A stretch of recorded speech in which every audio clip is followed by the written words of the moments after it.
You've counted every calorie, tried every diet, spent hours in the gym, and still something's missing. You want more than just weight loss. You want your energy back. You want your confidence restored. You want a way of living that doesn't feel like punishment.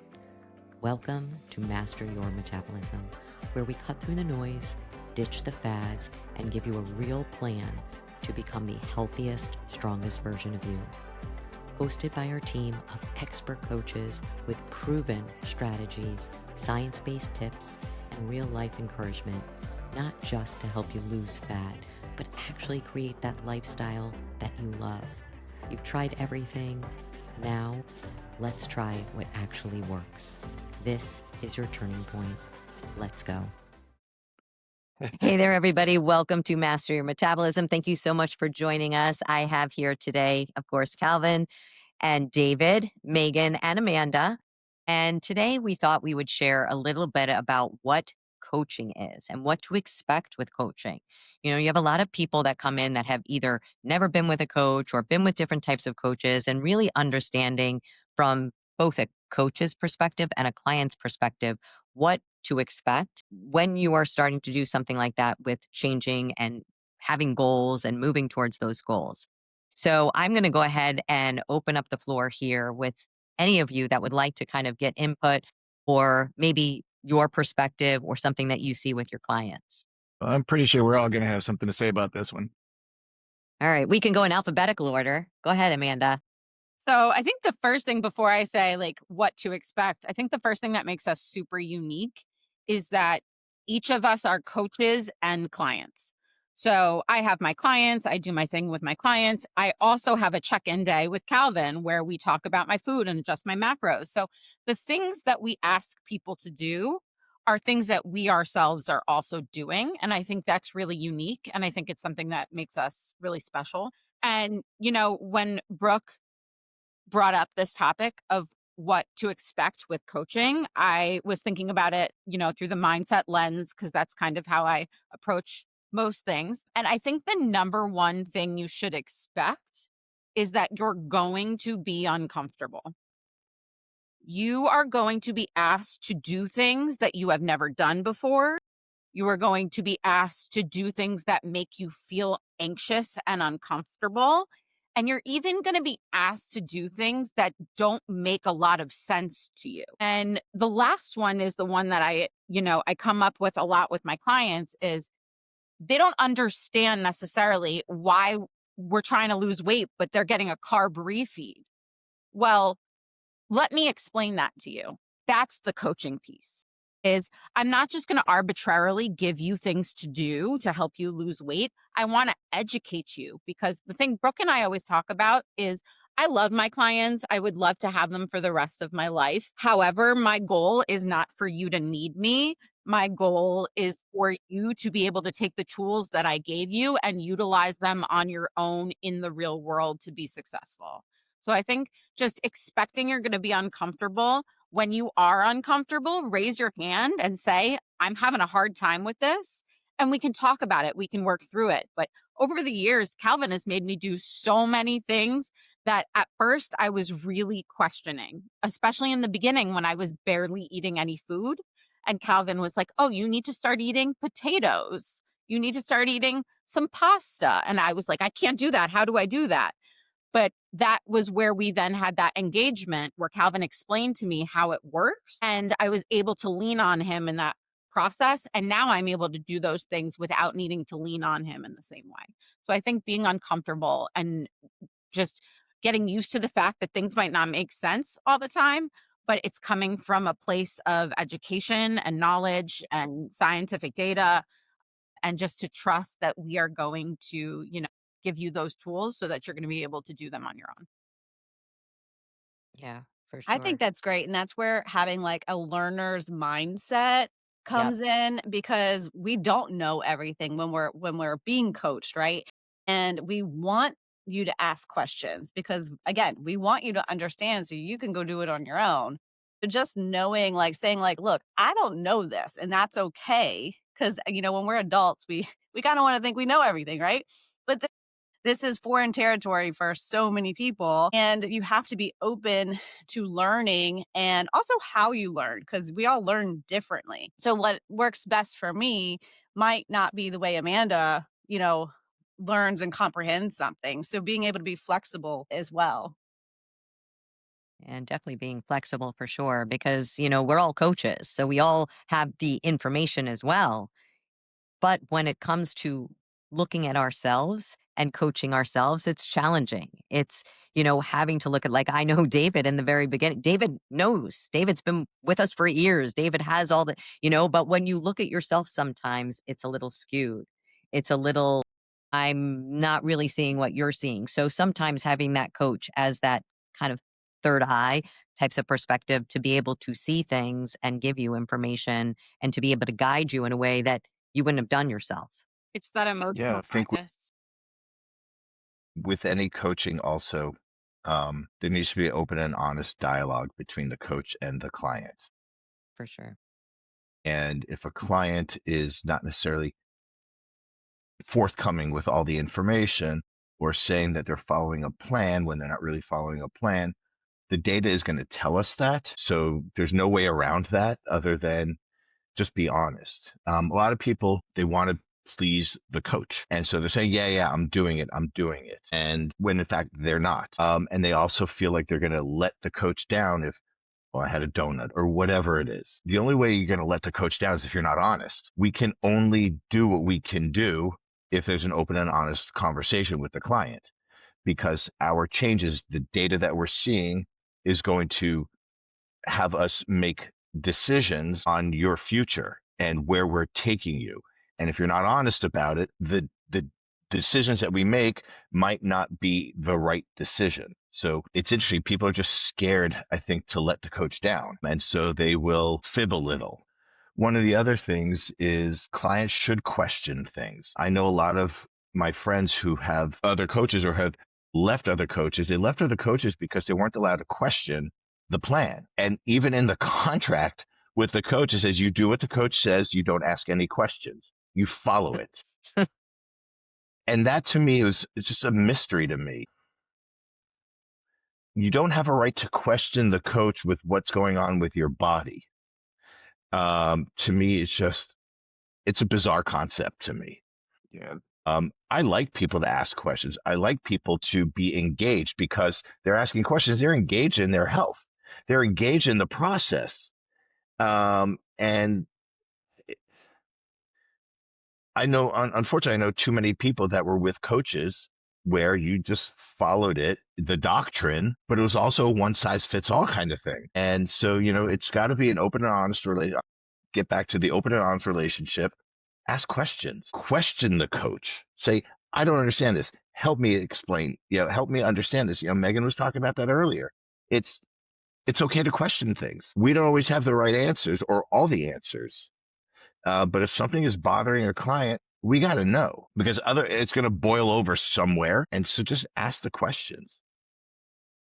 I gotta say, if you see that in a contract with a coach to say that just follow what you're told and not ask questions, that's a big Yeah. red flag. And Yeah. I highly encourage you to not sign that contract with that person, because you do need to have the open dialogue, because a big part of us learning as a coach is learning from your mistakes and being questioned and having the conversations, and so, the transparency with the client. We learn the most from our clients from the mistakes that they make, because we see how their body responds when it goes off the path, and we see the results of it. Sometimes it works in their favor, and sometimes it doesn't, but we know when it happens. But if we don't know that it happens, then it was lost data. That is a loss. It's never a loss if we see it and we learn from it. That's a key thing to remember. And for coaching itself, I get asked, because I had gotten a coach for prep the last few years for my competitions, and where I had to coach myself for the first majority of the shows, and people were asking, well, why do you have a coach when this is what you do for a living? So there's just many levels to why a person would get a coach, but the ultimate reason is to do better than what you were doing before. And so, and it's a willingness to let go of some of the control. So that's the first big step when you take on or join on with the coach is you have to be willing to let go of the control and share that with this person. And if you're not in a position to do that, then it's not the right time to have a coach. You have to understand and be open-minded with it and understand that they may do things a different way, but they're coming from a place of experience and knowledge. And you maybe are an accountant somewhere or a lawyer or something like that that deals with that and a really smart person, but this person does this every day, day after day, and with several different clients. So they've seen a lot. So you're going to see some things that may be different from what you're used to. So you have to kind of keep an open mind with that. And ultimately, the goal is to get you from point A to point B and relieve some stress out of your life so you don't have to take that on, which is why when I got a coach, that was a big part of it because I was able to focus on my work and not take away from my clients and also not have the stress of making the decisions, in those points. And everybody has a sense of body dysmorphia. For sure. So we can make some really bad calls when we're looking at ourselves in the mirrors. Because, I mean, if I said everybody here, raise your hand that the first thing you look at in the mirror is the negative things. Hmm. You notice a little pooch somewhere, right? The little whatever, a little bit of water holding, maybe there's a pimple somewhere. How often do you look in the mirror and actually notice the good qualities? The things that are going in your favor? Nope, it goes directly to that imperfection. So how do you think that affects your decisions to what you make? Now you go to the extreme. Well, guess what? I'm just going to cut carbs down. I see a little bit of water weight. You know, it could be your cycle. It could be anything going on. So it's a coach's job to learn how your body works and to know when these things happen. And he gets that, or they get that through data, they get that through pictures, and they get that through transparency and honesty. So to really get the most out of the experience, you have to kind of let it out there and be vulnerable and create a relationship with that person, which is a two-way street. It's okay to ask questions, to the coach. We, like David said, we encourage it from day one. That was very clear with our coaching staff is that we want questions. We want you to question us because we want you to understand fully what we're doing because that's how you gain trust in it. Because you never want to have a coach tell you to do something, but they can't give you a good reason why they're doing it. That to me is a desperate move. That means they don't know what to do. So question it, because it's your investment, but you Yeah. also learn from it. And questioning is one thing, but it's also taking that information and saying, okay, I see your rationale behind it and I will give it a shot. Right. And sometimes, like you had said, falling off track and you don't tell someone, well, when you make a mistake or you go off track or something happens, sometimes it's not a mistake. You have to look at everything of this happened. Why did it happen? How can I change it next time, right? And the pleasing of the coach. Amanda and I have had this talk multiple times of why did they not say, well, they didn't want to let you down or they didn't want you to be upset with them. And I think that comes from a different place. And I know Amanda has gone over this a couple of times. Yeah, I think just in piggybacking off of what Calvin is talking about, and Brooke mentioned it as well, there's two things. One is something called an emotional bias. So the reason we look in the mirror and we don't see the same body that someone else sees when they look at you is because you have to think about all of your life experiences, all of your traumas, all of your wins, all of everything that's happened to you since you were a child is your baggage. And you carry that baggage with you and that baggage affects the way that you see you, but you wouldn't see someone else in the way that you see you. So a trick that Brooke and I use a lot is, especially with our mommies, is what you're saying to yourself right now, would you say that to your daughter? And 9 times out of 10, they're like, absolutely not. I would never say that to my daughter. That's terrible. Well, then why are we saying it to yourself?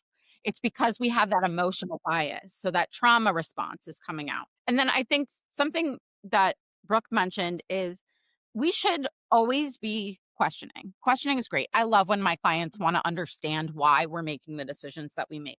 However, there is a point where questioning meets resistance. And I think that I've seen it a number of times where someone will come in, I need to lose this weight. I need to do this. I'm so desperate. I'm really all for it. We give them the plan. We explain the plan to them, and they decide they're not going to do it because they don't think it's the right thing to do. That is well within your scope. You can make that determination if you want. But the question that I ask people is if doing what you think is right was working, you wouldn't have come to us. So why don't we try something a little bit different? That can be really hard because that's relinquishing that control piece, right? Saying, I don't know best, but this person I believe knows enough to help me through this. So just, being very aware that there's a line between questioning and resistance.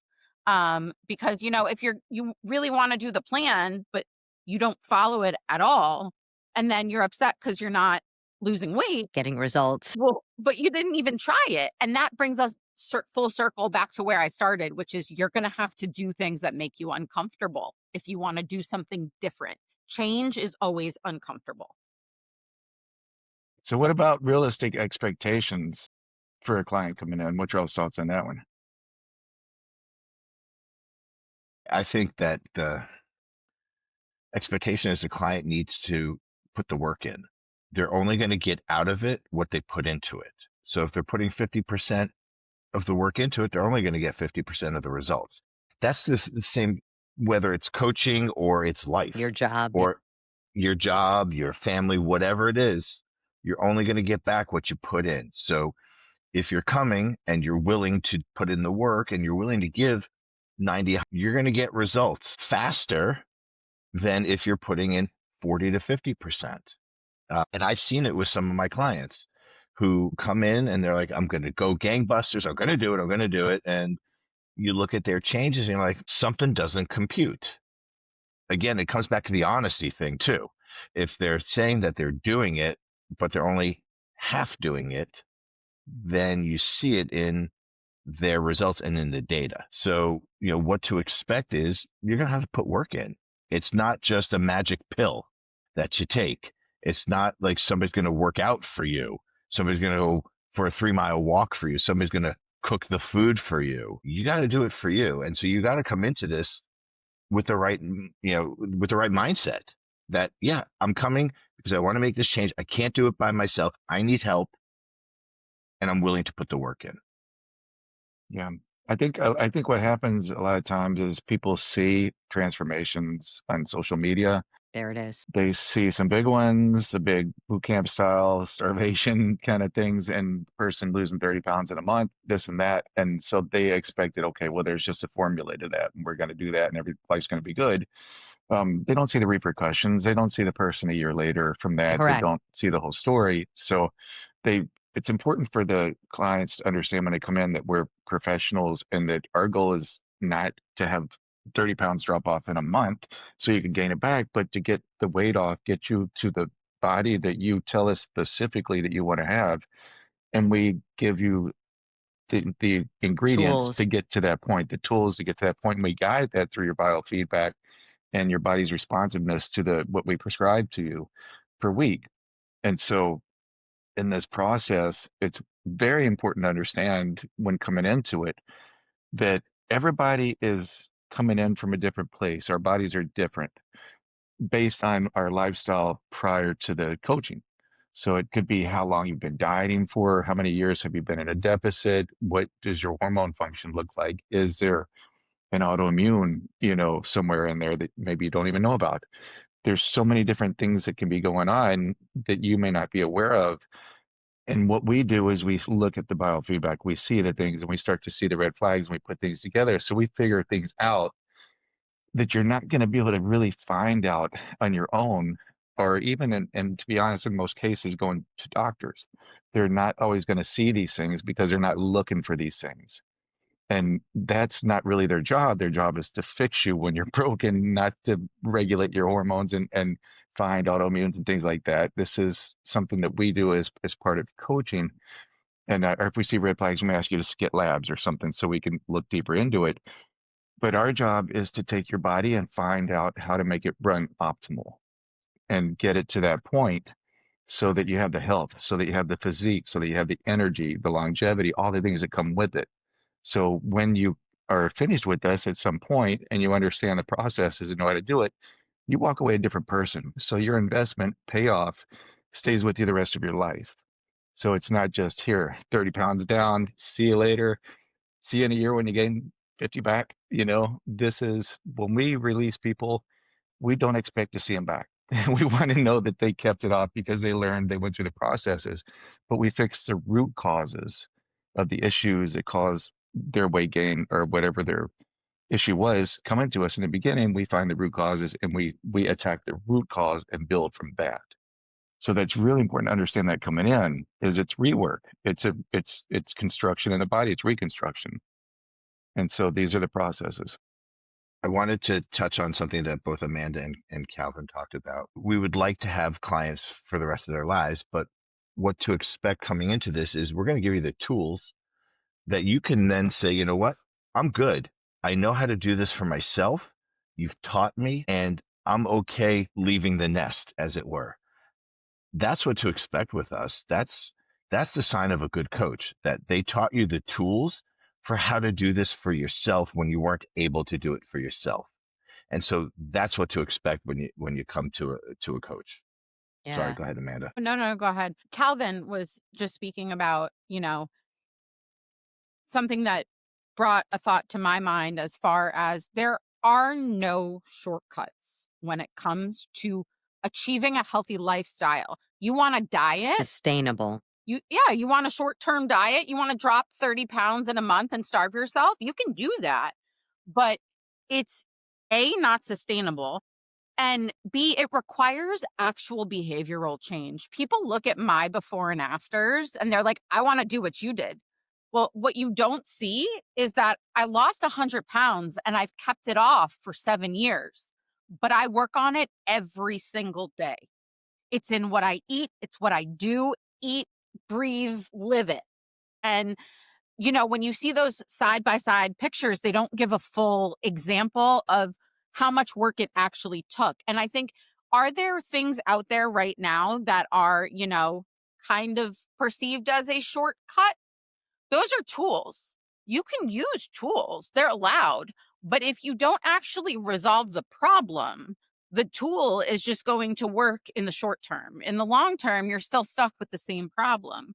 So, either way, you can either do it now or do it later, but you're going to have to do it if you want the result to be what you want the result to be. There's no shortcut way to do it. And it is even understanding, kind of going back to what I was saying about your past. It's really important to know that there's sometimes when people come to us that metabolically they're in a really bad place, and they might not realize it because it's just what they've been doing. And so their metabolism just could be beaten down, just beaten down, and it needs to be restored. And that can take a little bit of time to fix that. And so that's really important to know that because it's not always like you're just going to be up and running. Sometimes it takes a little bit of rework to get there, but it's necessary.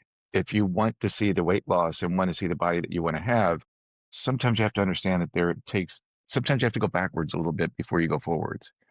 And that's part of coaching as well, because that's not something that you see a typical person thinking about when they go into a dieting phase. Most people kind of freak out a little bit. They go on a holiday or something, gain a little bit of weight, they come back and they just know to cut. Boom. They just know to cut, but it's not working. Yeah, or they'll lose a few pounds and it comes right back. They lose a few and it comes right back. But they never get out of that area ever. It's always right there. But it's important to know that sometimes you have to come back a little bit. You have to rest your body and bring it back to this parasympathetic state where it's happy again so that it will start to release. And that does take a lot of thought and biofeedback from our end to find those things that's causing the resistance with you and doing that. So that's part of coaching. And that's actually a huge value of coaching because I can tell you to figure these things out on your own would be very difficult. Very difficult. We've been doing this for years and it's not an easy path a lot of times to find these things, but we do find them, and that's the thing is you do fix them. And so you want to go in with the positive mindset of saying, okay, I'm going to do what it takes to get from point A to point B. I know that I'm on the right path. I know that I'm on the right person. So I'm going to do all the things that are needed to get to that point, and I'm going to be successful. If you go in with that attitude and you do it and just look forward, don't look back, you're going to get there and you're going to be glad you made the investment. So I think sometimes people come into this thinking that their lifestyle is going to be so restrictive. Hmm. And that everything's going to be under a microscope and that they're setting themselves up from a mindset perspective for failure. You know, Amanda talked about her losing 100 pounds, keeping it off, and she eats, lives, and breathes this, but it's not in a restrictive way.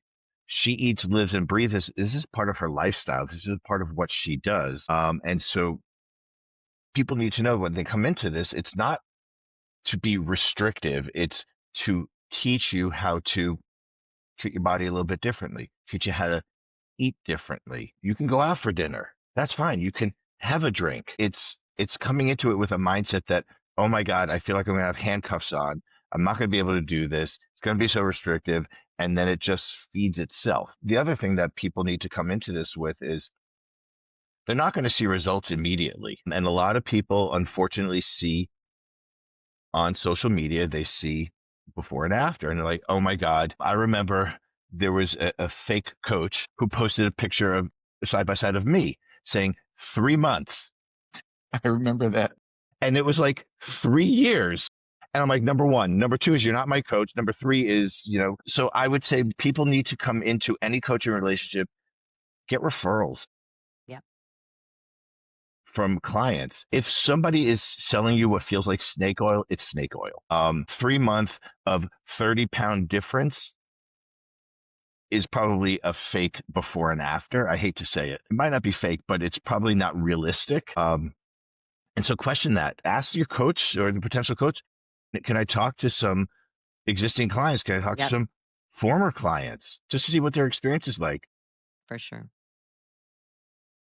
So it's interesting to hear everybody talking about this, and it just triggers a lot of things in my head about when I was looking for a coach too, um, and what my expectations were in my head versus the reality of it. Yeah. And you have to temper your expectations. I also think it depends on, like we were all saying, like your history, your lifestyle, all of the things. Like Calvin was talking about, like it may take some rework, right? So if you hurt your leg while you're running, you may need to start walking for a little bit. You may need to do things different until you can heal in order to get back to doing what you're doing.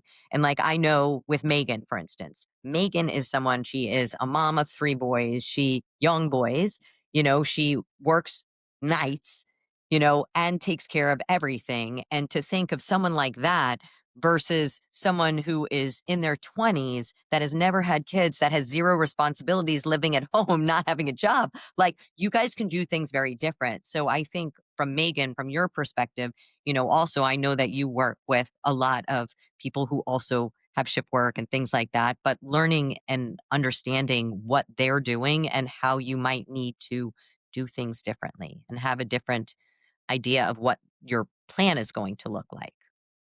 Yeah, I mean, I think for me, a lot of it comes down to just consistency. And I think that's probably for all of us, even back to what Calvin was saying, and like we're trying to learn your body and we're trying to figure out things. But that's where also that consistency comes in, because if you're all over the place, we're never going to figure out what the cause is or how to fix it, because one day you're doing one thing and then tomorrow you're doing something 180 of that, and we can't figure it out.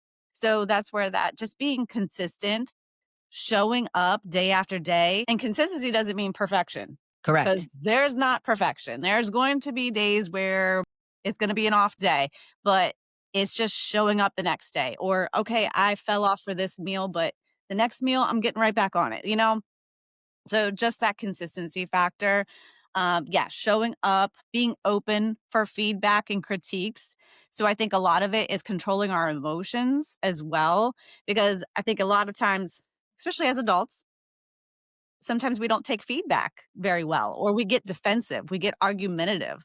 But I think we just need to kind of pause and really listen. What are they actually saying? Like, let me digest it first before I respond, because you might just have that argumentative response right off the bat, but it's because you didn't digest it. You didn't really listen. What are the actual words? They're not attacking your character. It's just saying, okay, we may have been able to do this better. Not that you did anything bad or wrong, but we can always do stuff better. Nobody's perfect. Again, there's always something we can all do better. Yeah. it's so we're not here to demonize food or any of that stuff. It's we're here to help you. Bottom line, that's the thing. So we're not going to be disappointed in you. We're not going to be mad at you. It's just we're problem solvers for you. We're your personal little problem solver. To help you get to your finish line. So it is, and then I have trust issues. So my problem is I trust everybody. It's a fact. I And trust no. listeners make fun of me because I do. I never assume it. And so I will sit and at a check-in sometimes looking at the graphs, comparing the food, putting things together. And it could literally be 2 hours before I even do a 3-minute check-in because I'm trying to solve this puzzle of what's going on. And I had this happen recently with the young guy that we work with, and I was just stuck for 2 weeks. I'm just looking at this and I'm going, and then he casually says in the check-in, he's like, well, I haven't been following. I just kind of took a break the last couple of weeks and just did. And I'm looking and I'm like, oh, I'm just biting my tongue. It's like hours of this. And I'm like, please tell me next time. Just let me know. Be Mm-hmm. nice to your coach. Mm-hmm. But So that's it is also something to think respect. about.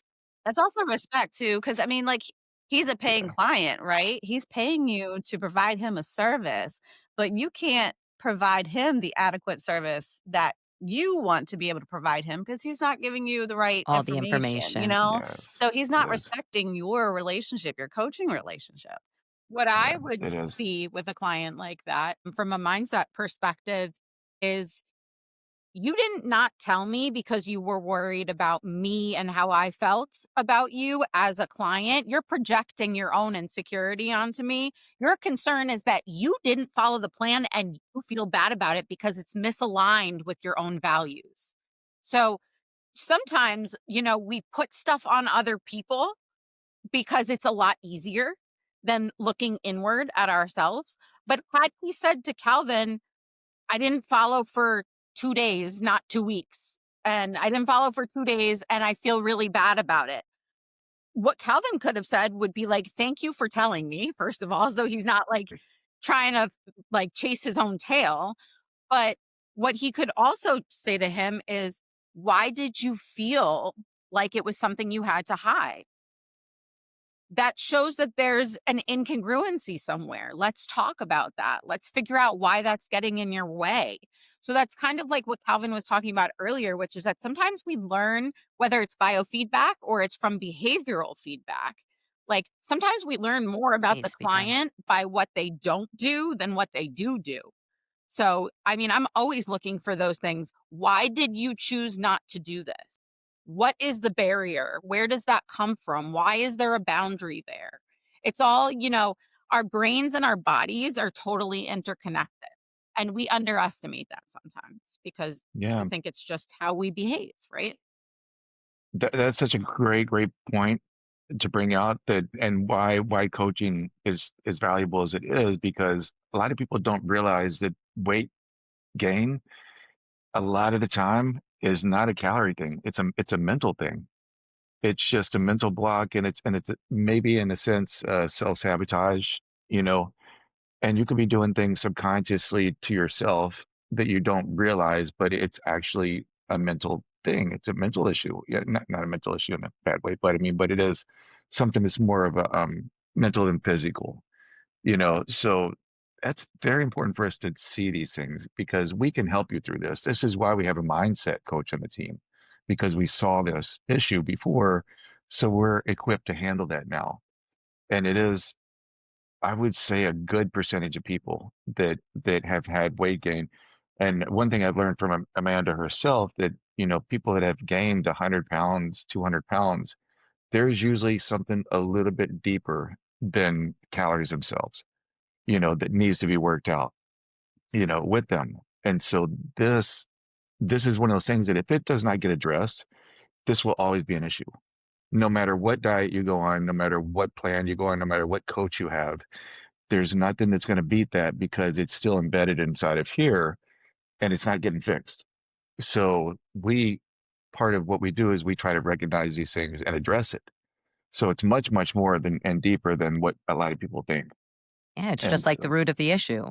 Like, if you find yourself that you've been one of those people, maybe not 100 pounds, but even someone that has yo-yoed for many, many years and not been able to be consistent and follow a plan, there has to be some type of incongruency and really understanding what that block is and whether it is. And typically, I know from Amanda, this is all the way usually something in childhood, some association you have made, something that has gone on that many times we don't even recognize, don't even realize that's where it came from until we start talking to Amanda. And Amanda's like, hey, have you ever like experienced this? I'm like, yeah, why? Well, It, so the analogy I used with someone today actually is it's like you have a leak, right? And there's water all over your floor and you keep cleaning up the water, but you're not actually addressing the pipe. You're going to keep having water on your floor, and that water is going to start to mess up your floorboards and seep into your baseboards and all of the other problems that will come from that.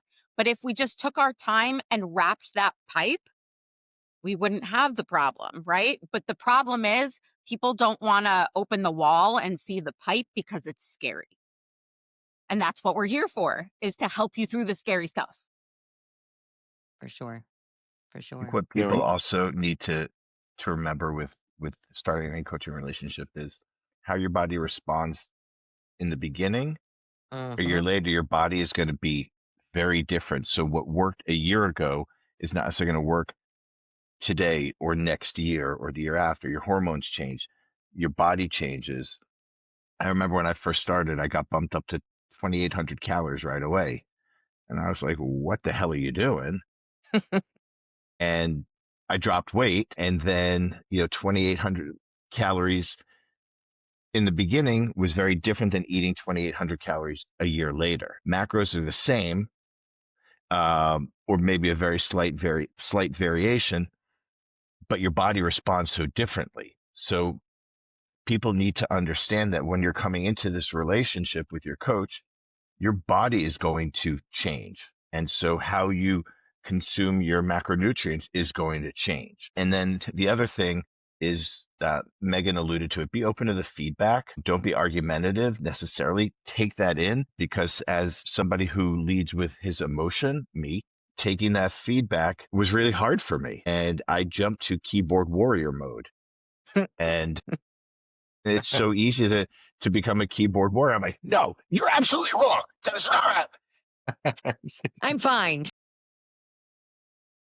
this brings back memories. Oh my gosh.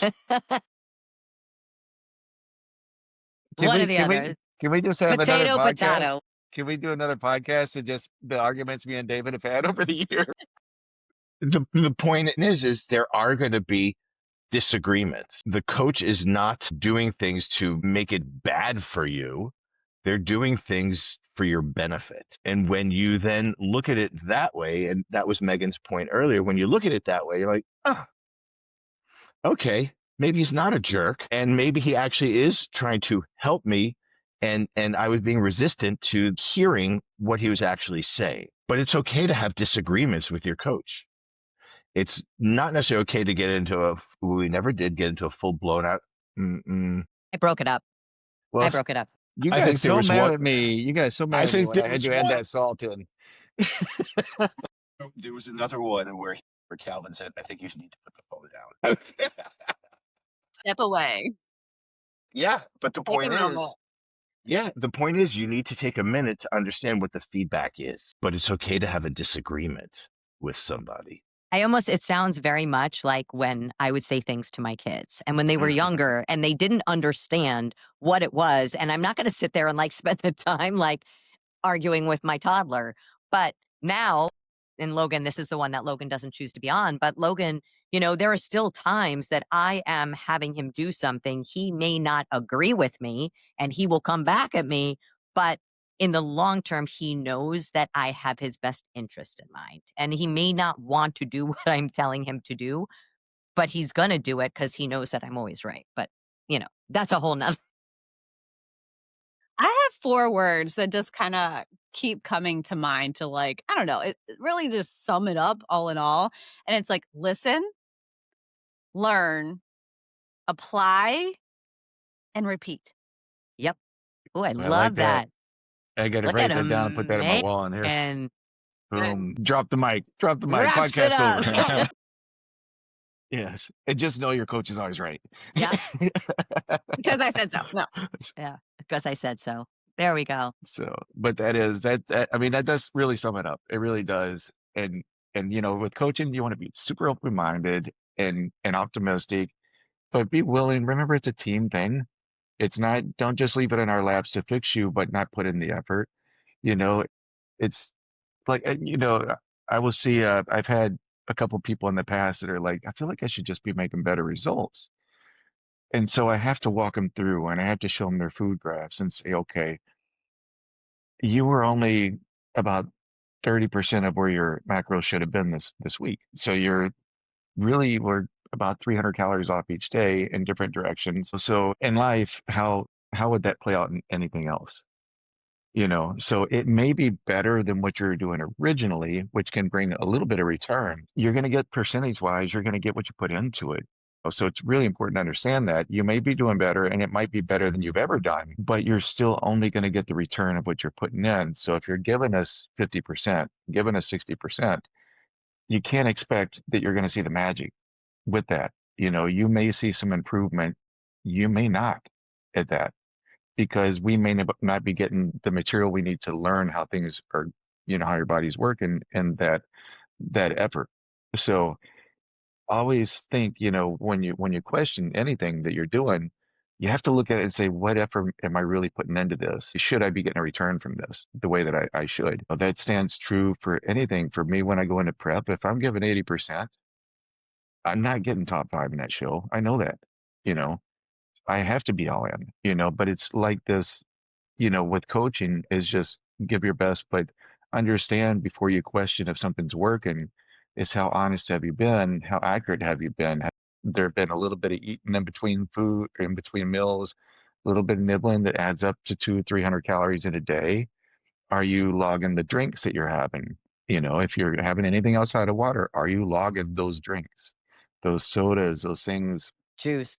I had a gentleman that was drinking 10 ounces of orange juice in the morning, never told me, and I found out that's a lot of calories and enough that you won't see results from that. So you just want to kind of cross-check those things and say, am I doing what I should be doing? Am I being honest with myself? Am I being honest with the coach?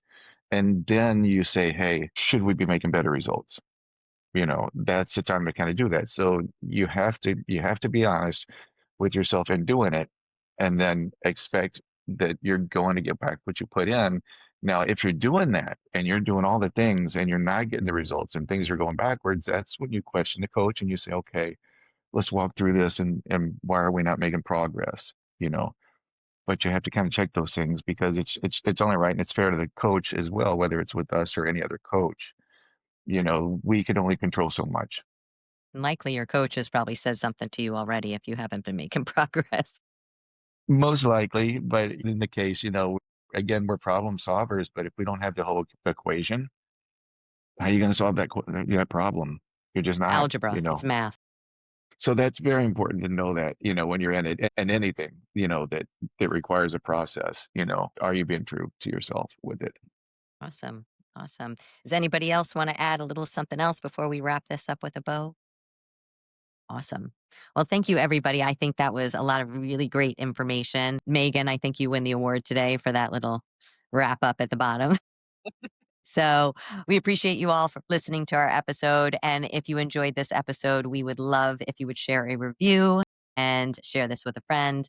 But thank you so much, everybody, for joining us. And until next time, we'll see you then.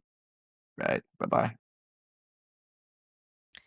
Thanks for tuning in to Master Your Metabolism. If you found value in today's episode, it would mean the world to us if you'd hit subscribe and share this episode with someone who could use a little guidance in their health journey. Ready to take the next step? Head over to www.mastersfitnesscoaching.com and you can book a free call right from the site so we can chat about your goals and how we can help support you. Don't forget to join our Facebook group where we're sharing coaching tips, support, and tricks to help keep you on track and continue making progress. You don't have to do this alone. We're here to walk with you every step of the way. Until next time, stay consistent, stay kind to yourself, and keep mastering your metabolism. Let's do this together.